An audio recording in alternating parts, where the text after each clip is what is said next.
कि ये बड़ी एक आज निंदनीय घटना हुई है। रोड्स को इन्होंने ब्लॉक करने का काम करा, फिर उसके बाद कंक्रीट के बैरिकेड लगाए। ये केवल और केवल सरकार का डर आपको दिखाने का काम करता है। धारा 144 लगाने का काम इस सरकार ने करा कि ये बड़ी एक आज निंदनीय घटना हुई है।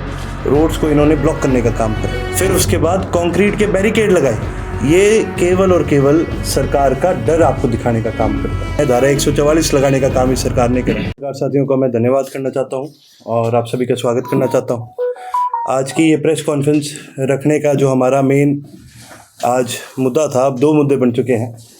सबसे पहला, आने वाली इस 15 फरवरी को ISO यानी INLD स्टूडेंट ऑर्गेनाइजेशन, जो इंडियन नेशनल लोकदल की छात्र इकाई है, हमारा 5वां स्थापना दिवस मनाया जा रहा है और ये सिरसा में मनाया जा रहा है, CDLU में मनाया जा रहा है और पूरे प्रदेश भर से सभी छात्रों को न्योता दिया गया है और हमें उम्मीद है पूरे प्रदेश भर से हमारी जो छात्र इकाई के हमारे जितने साथी हैं वो सब वहाँ पहुँचने का काम करेंगे। हमारे मुख्य वक्ता चौधरी अभय सिंह चौटाला जी होंगे और हमारी नेशनल बॉडी है उसका गठन भी आने वाली इस 15 तारीख को करा जा रहा है।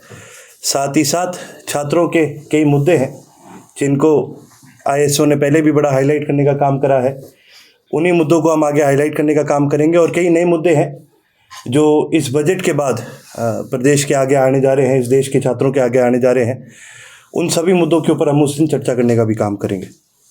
साथ ही साथ ISO ने हर साल अपने संगठन के माध्यम से समाज सेवा करने का काम करा है, चाहे वो रक्तदान के कैंप हो, चाहे वो नशा मुक्ति के अभियान हो, चाहे वो कैंपस की सफाई के अभियान हो। हम हर साल 15 तारीख को इस प्रकार से पूरे प्रदेश के अंदर अभियान करते जा रहे हैं और इस साल भी 15 तारीख को हमने रक्तदान का भी एक अभियान शुरू करा है और जिस प्रकार से समाज सेवा इस प्रदेश के छात्र हमेशा से करते जाए हैं, उस समाज सेवा की प्रथा को हम आगे बढ़ाने का काम कर रहे हैं।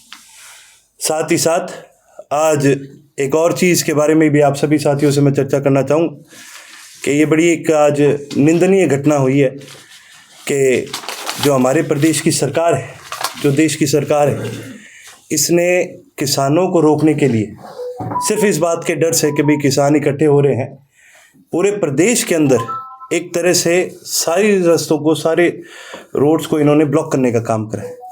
आप सिरसा शहर के अंदर भी हैं, अगर आप देखेंगे यहाँ से रानिया की तरफ अगर आप जाएंगे तो किस तरह का सरकार ने ब्लॉक करा है। पहले तो 4-5 टाले मिट्टी के गिरे, फिर उसके बाद कंक्रीट के बैरिकेड लगाए।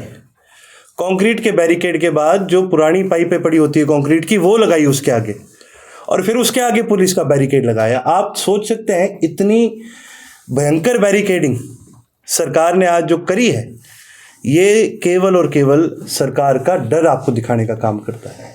एक तरफ इस प्रदेश की और इस देश की सरकार अपने गुणगान गाती है, लेकिन दूसरी तरफ आप ये देखो क्या हालात बन चुके हैं। 13 तारीख के डर में 3 दिन पहले इस प्रदेश की सरकार ने इंटरनेट की सारी सेवाएं बंद कर दी। 3 दिन पहले पूरे प्रदेश को रोक दिया। यहाँ से आप अपने शहर से किसी दूसरे शहर नहीं जा सकते। किसी को अगर आम जनता को आज के दिन जाने की कोई अनुमति नहीं है। धारा 144 लगाने का काम इस सरकार ने करा।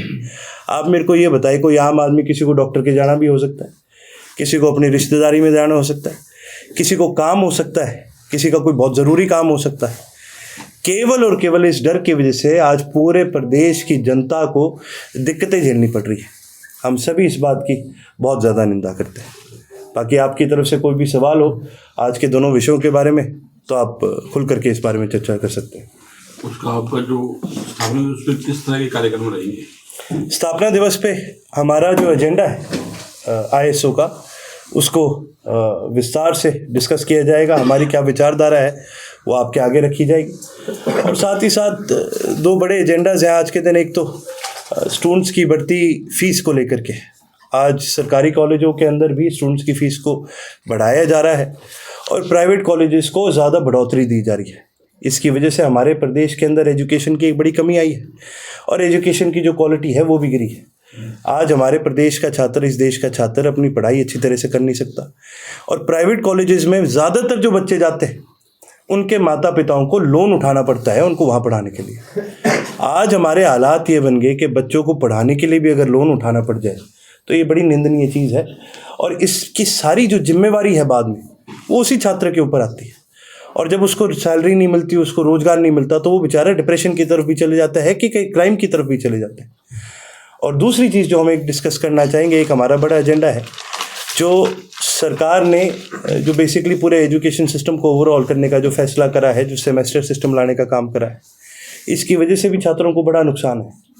हमारे एजुकेशन सिस्टम तो इतना अच्छा माना जाता है कि दुनिया भर से बच्चे भारत में आते हैं पढ़ने के लिए। यदि किसी की ज़रूरत है तो ज़्यादा प्रैक्टिकल कोर्सेज़ की ज़रूरत है, ज़्यादा लंबे कोर्सेज़ की ज़रूरत नहीं है। आज हमारा एजुकेशन सिस्टम पूरी तरह से थियरी की तरफ जाने लग रहा है, जबकि सारी दुनिया आज के दिन प्रैक्टिकल कोर्सेज़ के माध्यम से अपने बच्चों को आगे बढ़ावा देने का काम करती है। आज पढ़ाई को लंबा करने की ज़रूरत नहीं है, पढ़ाई को इंटीग्रेटेड करने की ज़रूरत है। ये दो हमारे बड़े विशेष मुद्दे रहेंगे, और भी कई सारे रहेंगे। और कार्यक्रम में चौधरी अभय सिंह जी भी सभी हमारे साथियों को संबोधित करने का भी काम करेंगे, और भी कई सारी चीज़ों के ऊपर हमारी चर्चा होगी। छात्र इलेक्शन को लेकर भी चर्चा है। हमने हमेशा से हरियाणा प्रदेश के अंदर छात्र इलेक्शन के हक में बात करी, यहाँ तक कि जब पहले अनाउंस करे गए थे और उसके बाद जब इनडायरेक्ट इलेक्शंस करे गए थे तो हमने इसका बहिष्कार भी करने का काम करा था। इनडायरेक्ट इलेक्शंस किसी भी माध्यम से सही इलेक्शंस नहीं माने जाते, क्योंकि वो सही रिप्रेजेंटेशन नहीं देते। आपने हाल ही में देखा होगा, चंडीगढ़ जैसे शहर के अंदर जो एक यूनियन टेरिटरी है, जिसके ऊपर मतलब सीधा सीधा एडमिनिस्ट्रेशन राष्ट्रपति की होती है, यूनियन टेरिटरी के एडमिनिस्ट्रेशन को हम सबसे साफ एडमिनिस्ट्रेशन मानते हैं, और चंडीगढ़ जैसे शहर के अंदर भी सरकारी कर्मचारी के माध्यम से वोटों के अंदर धांधली करी गई, तो फिर यूनिवर्सिटी के इनडायरेक्ट इलेक्शंस क्या चीज़ है? इसमें तो सरकार हमेशा ही अपने बच्चों को आगे बढ़ाने का काम कर सकती है। हम किसी भी हाल में, और ख़ास करके ऐसी किसी भी सरकारी प्रक्रिया में जिसके अंदर सरकार डायरेक्टली इन्वॉल्व है, हम तो उसको मानते ही नहीं। आज इस भारत की सरकार ने ये साबित करने का काम करा है कि ये इस देश को डेमोक्रेसी से दूर ले जाने का काम कर रहे हैं, ये तो तानाशाही की तरफ जाने का काम कर रहे हैं। ये चाहे आज साफ साफ ना दिखे, पर आप ये मान करके चले कि अगर इसी प्रकार से ये बीजेपी की सरकार इस प्रदेश के अंदर, इस देश के अंदर आती रही, तो हमारी डेमोक्रेसी ही खतरे में हो जाएगी। युवाओं को विधानसभा लोकसभा के चुनाव में आ रहे हैं, वहाँ भी कुछ जगह दी जाएगी? युवाओं को विधानसभा के और लोकसभा के चुनाव में दोनों में जगह दी जाएगी। हमारे कई युवा साथी हैं जिन्होंने पिछले 5 साल के अंदर, कई नई साथी हैं जिनको मौका दिया गया, जिन्होंने अपने आप को साबित करने का काम करा है। हमारी हमेशा से ये कोशिश रही है कि प्रदेश के अंदर युवाओं को बढ़ोतरी दी जाए। यहाँ तक कि जब पिछले लोकसभा के चुनाव थे तो भारत का दूसरा सबसे जो जवान कैंडिडेट था वो मैं खुद था।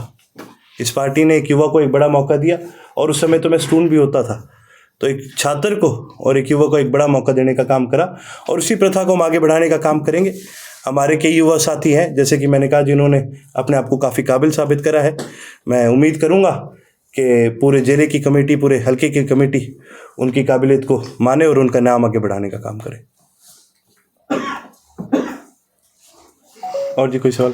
अर्जुन, किसान आंदोलन को लेकर के आपकी क्या रणनीति है, कैसे समर्थन करेंगे? जैसे पिछली बार अभय चौटाला खुल के उसके साथ आए थे, पिछली बार भी चौधरी अभय सिंह जी ने खुल के समर्थन दिया था, और इंडियन नेशनल लोकदल वो पार्टी है जिसका जन्म ही किसान मजदूर के आंदोलन में हुआ था।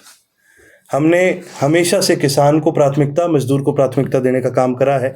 हमारी नीतियाँ भी वो नीतियाँ ऐसी हैं जिससे हमारे प्रदेश को, किसान को हमेशा फ़ायदा मिला है।